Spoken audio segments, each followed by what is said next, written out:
This is Who Cares About Men's Health, bringing information, inspiration, and a different interpretation about men's health. My name is Scott. I bring the BS. The MD to my BS is urologist Dr. John Smith. You could say something here if you'd like to. Okay. No, that's fine. Okay. Thanks for having me, Scott. Yeah. No, He's saving it. He's saving it for the topic, Mitch. And he's a Who Cares About Men's Health advocate. It's Mitch Sears. Hey there. Today, we want to revisit that notion, why guys don't go to the doctor more often, like especially when we really should. You know, there's a big discrepancy between the health of men and women. And one of those major reasons is because guys just don't utilize healthcare the way they really should. Even us, you know, people that have been doing a podcast about caring about men's health and work in healthcare sometimes don't go to the doctor when we probably should.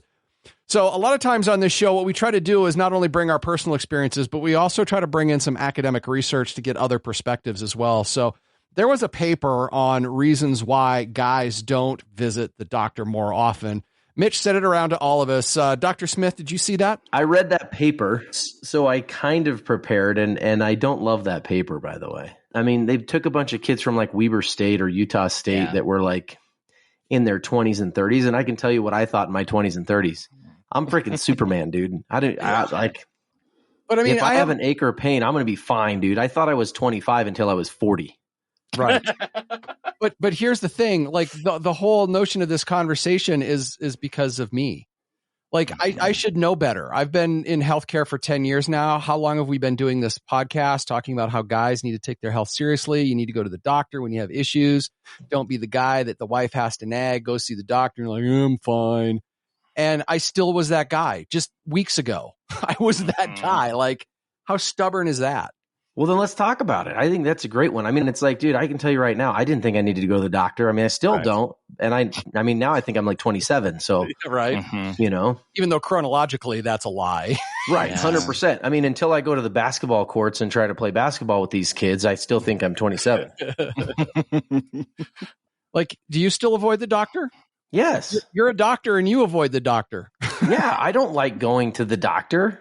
What is it what's your barrier? I don't have time, man. Are you kidding me? I'm trying to like I run a practice 5 days a week and I have to legit take a half a day to a full day off to go visit somebody to do what? For them to tell me what? Like, you know, you're fat. Like, I already know that. Sure. Well, like, what if you were sick? Like, what if you had some sort of illness and you were like coughing pretty badly, sneezing, you know, just not feeling good? I mean, I'd have to feel real bad to go to the doctor. I mean, I'll tell you this. I busted up my wrist and it took me 3 weeks to go down to the urgent care that I work right above to get an x-ray. Okay. At that point, is it urgent care? I mean, it was not urgent. I mean, I needed care, but it wasn't urgent.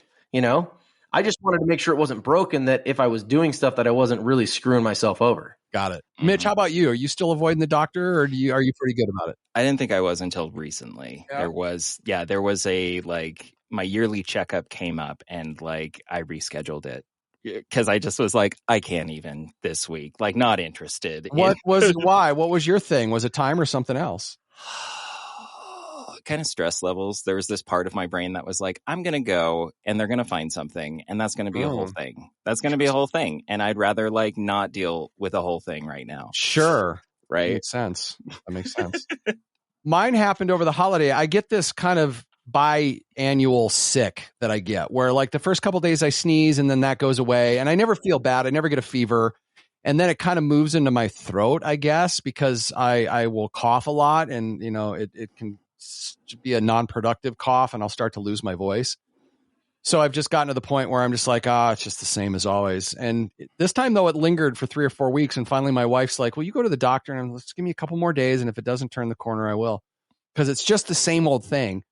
And during this period, I'm talking to other people. Like, you know, I heard other people got sick. I'm like, well, tell me about your symptoms. What's going on with you? You know, and I was in one of the meetings where you did this, where it was like you were asking all the things you probably should have talked to a doctor about, but to our poor social media manager who was like, yeah, no, they said I was sick, you know, like. Well, I mean, but her story was a little different because she went and like, did they say she was sick? Were they able to do something for her? They were like, hey, yeah, just fluids and whatever. It was not like a prescription or anything. So anyway, I ended up going to the doctor because it didn't get better.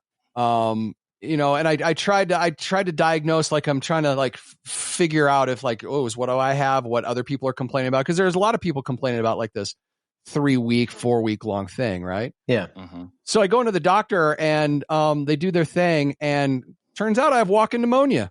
So there's that, right? I don't know. Would that have been a big deal, Dr. Smith, had I not had treatment for that? I mean, would it just have gone on forever? Was it life threatening? Was it just going to be unpleasant? Do you know anything about walking pneumonia? Yeah, I mean, generally it's an atypical pathogen, meaning that it's not the typical one that gets you for pneumonia. And generally they call it walking pneumonia for a reason, because you're still up and walking around. Right. And so a lot of people probably have it and they never get checked for it, so they don't know they have it. So it's kind of that easy thing of like, did you have it or did you not have it? And if you don't get checked, it's kind of like the old, like, you know how you don't get COVID? You just don't get checked. Sure. Right. You know, I mean, it's kind of that same thing. Like, yeah, you can feel like crap for like 4 or 5 weeks. Your body's probably going to get over it. The antibiotics that you're going to take for that 4 to 5 days are going to kick the bacterial load down and give your body a chance to get on top of it. Right. Yeah. And so that's the main thing. You'd have been fine. You may have had lower oxygen saturations down in the low 90s rather than in the mid to high 90s, but it's not going to like impact your overall longevity of life. Okay. For somebody that's healthy, right? Where like if you're older, then that's a different story. If you're younger, that's a different story, I'd imagine, right? But older people tend to then have more respiratory issues where they look like they're huffing and puffing and trying to blow houses down. Okay. And then they end up going to the urgent care or emergency department. So like healthy people that have walking pneumonia, a lot of times can just walk around with it, right? That's hence the name. And so people generally are going to get better. Now, did that cause permanent scarring damage to a part of your lung or something? I mean, show me the literature. Right.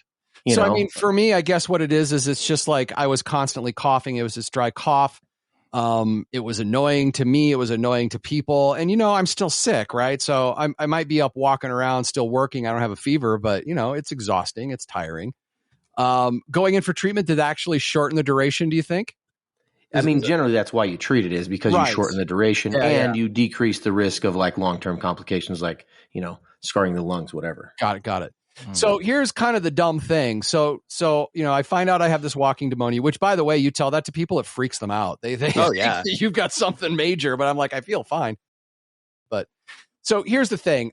I was struck by a couple notions, and it's just men's psychology. And hopefully this will help guys maybe, make a better decision more quickly. Now, granted, there was no long-term damage or anything like that, but I didn't feel great. It was, kind of miserable. But if I was honest with myself, like when I went in and they'd be like, well, are you short of breath? And I'd be like, no. And then I thought about it and I'm like, well, actually I was. Like when I go out and walk the dog, it was harder to breathe than normal. And I guess I just assumed that was the clogging of the throat, right? So like I think by writing it off as the same old thing that I always get, I overlooked that symptom and I overlooked a couple of other symptoms as well because I think it was convenient to my narrative, if that makes sense. Like if I was being honest with myself, I'd be like, man, this is kind of like the same old thing, but there's a couple things that are a little different about it. Yeah. So, why do we do that? Why did I put off? First of all, why did I put it off so long? Well, I could tell you why I did it. I'm like, well, there's nothing they can do for me. It's probably just the same old thing I always get. It's a cold, right? Right. And I think ultimately I went in because, and this was another interesting thing too. I try to control the narrative when I was telling the doctor the symptoms. Like I was trying to control, this is just the same old thing I get, I get this and this, and here's what I want to do. I want to just try to figure out how I can control were backseat doctoring. So I could, so I can control these symptoms. And so my lesson learned there was just give them the symptoms, give them the facts. Don't incorporate, encapsulate it into this narrative. Luckily, this individual was able to see through all that, and didn't listen to me in the tests, right? I mean, they listened to me. You get what I'm saying, though, right? Oh, yeah. Well, the BS comes in, and when people are BSing you. Like, when they've been on the Reddit forums trying to get testosterone. Right. Like, they come in there, man, I've been at the gym. I haven't been able to make the gains I want to make. I just feel like I'm tired all the time. My wife says, my libido's not what it used to be. And then, like, you look at the wife, and she's like, what are you talking about? Right. I mean, you can smell the BS on a lot of that stuff when like people are trying to give you what they want to hear. And to a certain extent in our healthcare system, I mean, we allow that. When you go into the doctor, you can push a narrative to get what you want if you know what you're doing. And you're someone who's astute enough and smart enough to probably pull that off. But it got in my way because it's just like, all I want to do is just control these symptoms. And I had already basically was trying to tell this healthcare professional, this is just the same old thing. There's no need to look at me. Like, why did I do that? That just seemed dumb. Well, I mean, despite knowing that like that person went to school to learn this, I mean, don't you feel like you're one of the smartest guys in the room when you go somewhere? Well, just be honest. Not necessarily, but about like me and my body, I think maybe that was part of it. Like, I've lived this life. I've gotten this before. Sure. Yeah. And that's what I mean. Like, you're drawing on past experience where you're like, I know what this is. Yeah. I've done this before. And then you've got this, this doctor who's like, maybe we should check this out. It might be something more serious. You're like, dude, trust me. Like, this is twice a year. I lose my voice. My voice comes back in 2 weeks. This is just a little bit longer. Maybe I was, staying up a little later. It was the holidays. My family was in town. Like, you're making excuses up, right? Mm-hmm. And you're like, I'm fine. So of course you're going to control the narrative, man. So one lesson learned from this experience is just tell the symptoms. Right. Just tell the symptoms. And if they need to ask some background information, that's fine. But I was just really disgusted with myself that I couldn't just, because I want to get better. I want it to be something. So I'm not right. Actually, I don't necessarily want it to be something, but like it was just strange, my behavior. So, I mean, luckily for me, it was something that wasn't major. It was walking pneumonia. That's not going to have any long-term effects. But like, what if it is something that's more serious and you're still trying to do that, instead of utilizing the expertise of that individual? I mean, I see that stuff all the time though. Like in my clinic, these guys come in that are in their like 60s, 50s, 60s, and 70s. And oftentimes they're with their spouse and they're like, they've just had a catheter put in or whatever. And they come in and they're like, yeah, I didn't have any problems urinating before this catheter got put in. And I'm like, you sure? Yeah. Like your flow wasn't any slower. Like you felt like you were emptying good. You're not waking up at night. Like all the symptoms that like would tell me that they have a problem. He's like, yeah, I wake up at night once in a while. And every time their spouse just looks at him like, this dude's just high as a kite. Okay. And what is it? Are we just not paying attention? Well, I think we just don't take things seriously. I think that like I think the education level of most people is like, how serious should I take this? Like, yeah. And if you ask all your buddies, like you go golfing and you're like, hey, Bob, do you pee more than you used to? He's like, yeah. And so you just think, oh, it's just because me and Bob are old. Right. Right. And so I think some of that is like we play on each other and we also, no one likes to be told what to do. Number one, no one likes to be wrong. Number two, right. And we all know our body better than the guy that we're going to see. Right. Because I've lived with this body for 43 years. You lived with your body for 29 years, and so you've got this like presupposition of like, hey, dude, I kind of know my body better than you, dude. This is kind of my body. I don't know if you know this. And so I think that plays a role.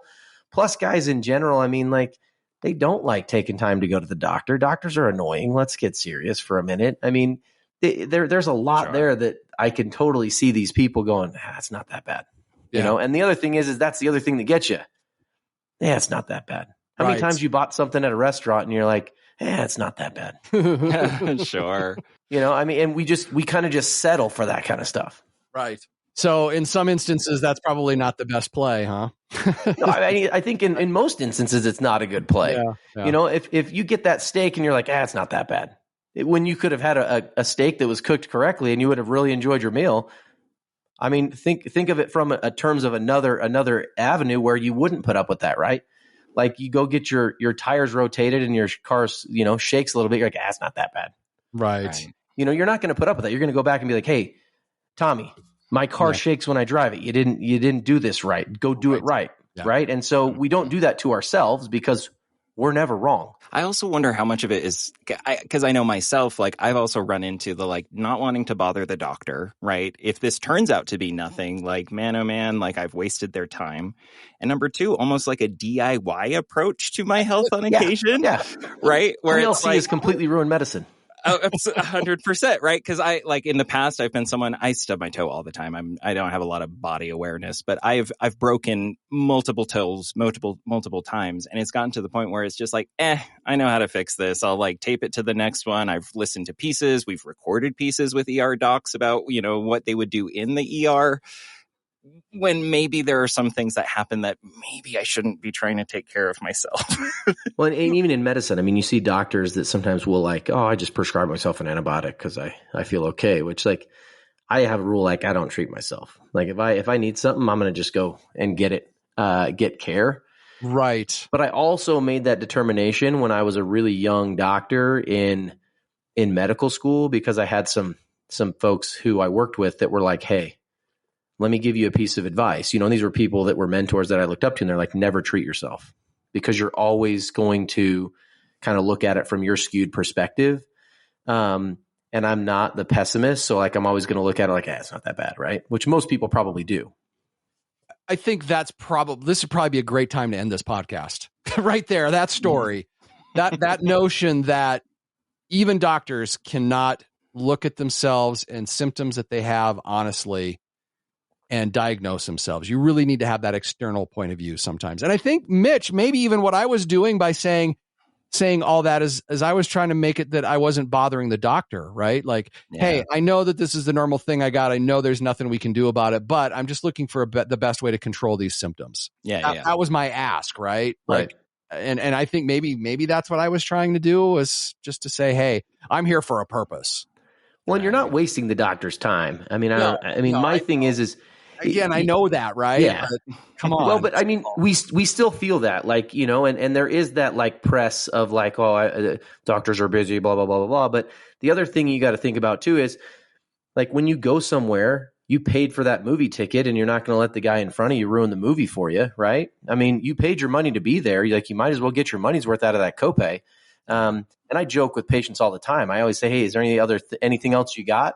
Because we got to get your copays worth, because at the end of the day, like, like those are things where like, sometimes we do get into issues of things that, may be a bother to them that we probably wouldn't have got to otherwise.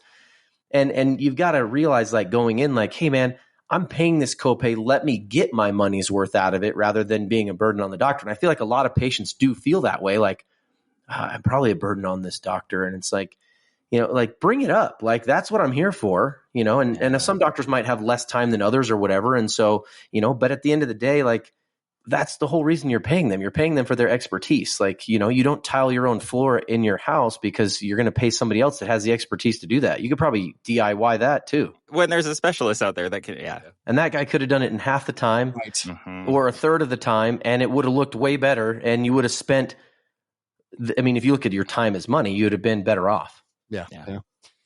So the learning experiences from this whole thing for me was, one, like, just go. If this thing went on for 4 weeks, I was coughing. That was probably enough, wouldn't you say? Absolutely. So I just finally, and I'm like you, Dr. Smith, I just did the time, even though I was sick, I just didn't want to go. I didn't want to sit in a waiting room.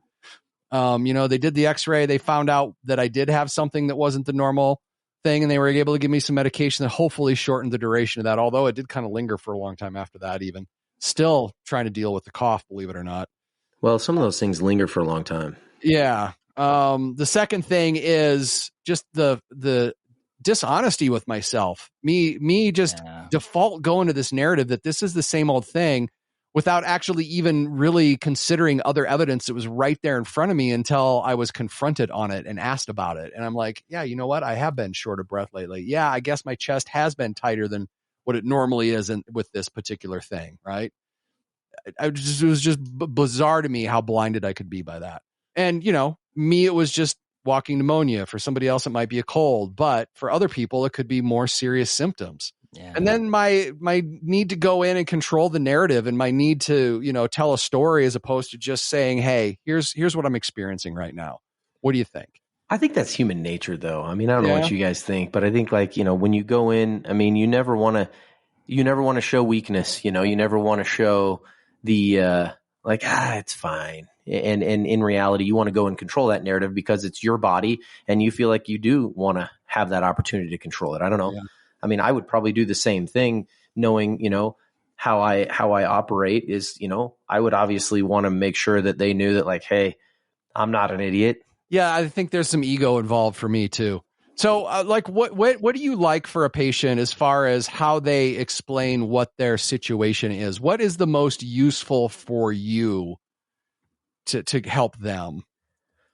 Is it just to simply say, hey, doc, here are my symptoms. I've been urinating more frequently at night, da-da-da-da-da. Just give them the facts? Is that what you're looking for? I mean, what are you looking for? How could somebody, give that information to you in the best way? Yeah, I think that works. And obviously everybody's different. I mean, some people are more apt to be open to just show up at your office and be like, hey, my urination's not as what it used to be, or my, erections are terrible, or whatever it is that they're there for. I see a lot of that, but I think just being open to having the conversation, because we've been trained as doctors to ask the right questions for that thing. So like if you come in and you're having difficulty urination, I'm going to ask you those questions. Hey, Scott, have you noticed your flow is slower than it used to be? Have you noticed that you go to the bathroom more frequently during the day? Sure. Are you waking up more at night? Are you noticing that you have more urgency or a need to get there quicker? Kind of those things. And so like, we'll guide you down that path. We just need you to be honest with us in that narrative of, you can control the narrative. I don't even care. You can come to my office. As long as you have some honesty, you can have your narrative. I don't care. Like, I just want to know you can get so that I can help you, right? As a doctor, you can get through that. You can understand the difference. Right. Yeah. The other thing that I do too is like, I think, trying to diagnose myself. Oh, yeah. Like I'm taking my symptoms and not only am I just presenting, I'm not even really presenting just that information. I kind of am, but I'm also then telling them what I think it means. Yeah, I sometimes worry. Like, why am I doing that? I'm not. Where's that gotten me so far? I don't know about you, Scott, but I sometimes worry that because I do work in healthcare communication and because I do talk to doctors all the time, there's a part of me that assumes I know better than some people, right? Like, I know what's going on. Yeah. Well, I think we all do that. I might say, I'm coughing, but I think what that has to do with is I think it's this, this, and this. Well, no, you don't know that, Scott. That's why you're here. Well, I think the advent of all the technology that we have at our fingertips too. I mean, you can go find a medical journal of an article that came out in 2024 that I've never seen. Yeah. And I don't mean that to be like, oh, doctors don't stay up on things, but the amount of stuff that's coming out and being published, for better or for worse, is there. And patients, I mean, I think it's great that people are interested in their health and they want to look these things up and have those conversations. But that also leads to a double-edged sword of some of those people will bring that information to your office and be like, hey, did you see this article in JAMA of the February issue where it talked about X, Y, or Z? And you're like, I haven't read that yet. It just came out on Thursday, but I'm glad you read it already. And so it is great in that aspect. But then you have the other side of the coin where people go, oh, I read this article. I know what to do. Right. And that article is such a small little component of the bigger picture, right? Right. And that can be dangerous because you have this little bit of information, but you don't have the context. You don't know how it fits into the bigger scope of information. That's where that healthcare provider can actually help you with that. So. Right. And that's where we look at comprehensively looking at things that hopefully we're looking and putting the picture together for you. But I think that's one of the dangerous sides that we see with all that. But at the same time, I think that those are good and bad things depending on how they're utilized by the patients. So what is the point of this particular episode, Mitch? For a listener. I mean, I'd like to think I'm introduced as the convert, and I do take my health a lot more seriously than I did before. I thought I was 29 until I started this podcast, right? But the idea that all guys in one way or another, I think all people, period, will still have these kinds of hangups about seeing a doctor, going to a doctor, finding out, is their discomfort, their condition, their symptoms, something actually worth going and getting treated. And right. Having a conversation with the doctor, how we do that. Yes. And just this idea that, hey, I love some of Dr. Smith's analogies. Like if your car's shaking, Like if your steering is a little out of whack, you're going to take it into the shop, right? If your body is a little out of the whack, why don't we do that same approach? Yeah, because it's just important, if not more important. Yeah. Well, hopefully, maybe you've witnessed some of your own weak spots. Maybe you've been putting off getting care for a particular reason, and you're telling yourself a narrative, or you're like, I just don't have time to do this, or whatever the reason. Maybe this will help you recognize that little weak spot that you have, and help you get over that. So, you can seek care. I think we had another doctor who was a mental health professional, but it was just like, it doesn't have to be this hard. Like, right? Sure. If it's hard, why does it have to be hard? It doesn't have to be hard. Any final thoughts, Dr. Smith?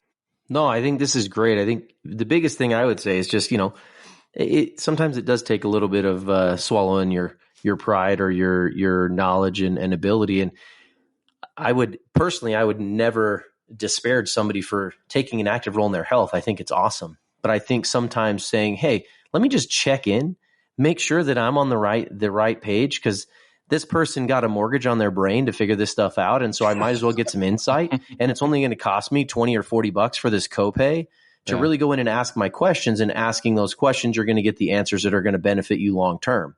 And I think, it may require you to go back for a couple visits to really get to the bottom of some of these things possibly.